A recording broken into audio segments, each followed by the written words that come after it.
চিরদিন এই বাংলায় খুঁজে পাই। আমি বাংলায় গান গাই, আমি বাংলায় গান গাই। আমি আমার আমিকে চিরদিন এই বাংলায় খুঁজে পাই। আমি বাংলায় দেখি স্বপ্ন, আমি বাংলায় বাঁধি সুর। আমি এই বাংলার মায়া ভরা পথে হেঁটেছি এতটা দূর।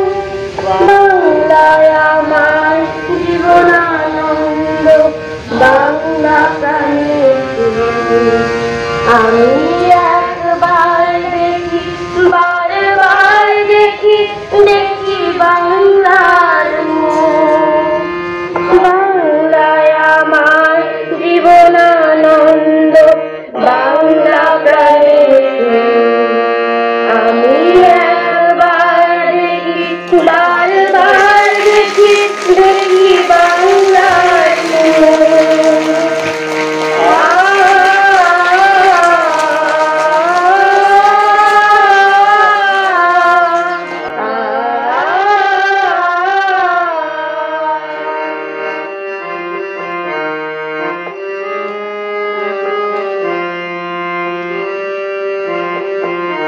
এই আন্তর্জাতিক মাতৃভাষা দিবসটিকে স্মরণে রেখে আমরা সত্যানন্দ শিশু ভারতী ছোট বাচ্চাদের বা আমাদের ছাত্রছাত্রীদের একটি ধারণা দেওয়ার জন্য এই ধরনের অনুষ্ঠান আমরা করি এবং এই অনুষ্ঠানের মাধ্যমে ওরা যাতে আগামী দিনে শিখতে পারে এবং নিজের ভাষার প্রতি, বাংলা ভাষার প্রতি শ্রদ্ধা জানাতে পারে, সেই জন্যই এই ধরনের উদ্যোগ নেওয়া।